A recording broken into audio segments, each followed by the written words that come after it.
Hello అండి, అందరికీ నమస్కారం. Welcome back to MV kitchen diaries. ఈరోజు మనం ఇంట్లోనే ఓవెన్ లేకుండా కేక్ ఎలా చేసుకోవాలో చూసేద్దాం. కావాల్సిన పదార్థాలు: 1 కప్పు బొంబాయి రవ్వ, half cup sugar, half cup పెరుగు, కొన్ని పాలు, 2 స్పూన్ల మైదా పిండి అండ్ యాలకుల పొడి. ముందుగా బొంబాయి రవ్వని మిక్సీ జార్లోకి తీసుకొని గ్రైండ్ చేసుకొని మిక్సింగ్ బౌల్లోకి తీసుకోవాలి. నెక్స్ట్ షుగర్ కూడా గ్రైండ్ చేసుకొని మిక్సింగ్ బౌల్లోకి తీసుకొని అందులోనే పెరుగు, మైదా పిండి, యాలకుల పొడి, పాలు, బటర్, పించ్ ఆఫ్ సాల్ట్ వేసి బాగా మిక్స్ చేసుకోవాలి. మిక్స్ చేసుకున్న ఈ బ్యాటర్ని 20 to 25 మినిట్స్ వరకు కవర్ చేసి బాగా నాననివ్వాలి. 25 మినిట్స్ తర్వాత మూత తీసి చూస్తే బ్యాటర్ బాగా నానింది. ఇప్పుడు ఇందులో బేకింగ్ పౌడర్, బాదాం, కిస్మిస్, పంకిన్ సీడ్స్, బేకింగ్ సోడా వేసుకొని మిక్స్ చేసుకొని పక్కన పెట్టుకోవాలి. మీ దగ్గర చెర్రీ టూటీ ఫ్రూటీ లాంటివి ఉంటే కూడా యాడ్ చేసుకోవచ్చండి. మా దగ్గర ప్రస్తుతం ఇవే అవైలబుల్గా ఉన్నాయి, సో నేను వీటిని యాడ్ చేసుకున్నాను. బేకింగ్ పౌడర్, బేకింగ్ సోడా వాడుతున్నాం కాబట్టి బ్యాటర్ అనేది మంచిగా పొంగి కేక్ స్పాంజ్లా వస్తుంది.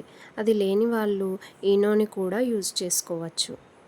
ఈ బ్యాటర్ని కుక్ చేయడానికి ఒక మందపాటి గిన్నెను తీసుకొని ఆ గిన్నె చుట్టూరా ఆయిల్ని అప్లై చేసుకోవాలి.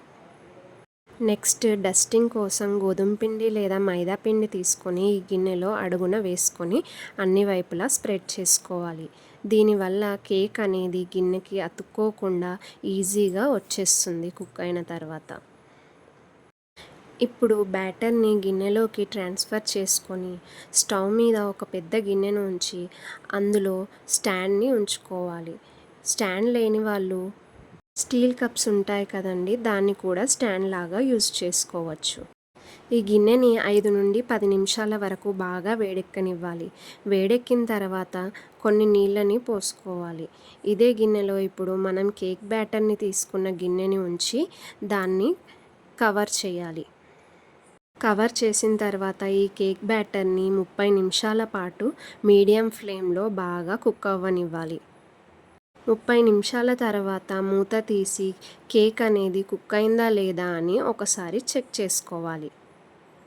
కేక్ అనేది కుక్ అయిపోయిందండి. ఇప్పుడు స్టవ్ ఆఫ్ చేసుకొని కొంతసేపు చల్లారనిద్దాం. 5 to 10 మినిట్స్ తర్వాత కేక్ని స్టవ్ మీద నుంచి తీసి చాకుతో చుట్టూరా కదపాలి. తర్వాత ఒక ప్లేట్లో కేక్ గిన్నెను బోర్లించి 2-3 సార్లు ట్యాప్ చేయాలి. కేక్ ఈజీగా ప్లేట్లోకి వచ్చేస్తుంది.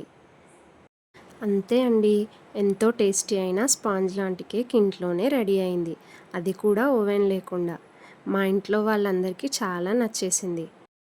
ఇదే కేక్ని 2 లేయర్స్గా కట్ చేసుకొని షుగర్ సిరప్తో సోక్ చేసుకొని క్రీమ్తో ఫిల్ చేసుకుంటే బేకరీలో లాంటి కేక్ రెడీ అయిపోతుంది. కేక్లో చాలా రకాలు ఉంటాయండి. ఎగ్ కేక్, ఎగ్లెస్ కేక్, మైదా కేక్, బిస్కెట్స్తో కేక్. మనం చేసింది అయితే బొంబాయి రవ్వ కేక్. పేరు పెట్టింది నేనే అనుకోండి.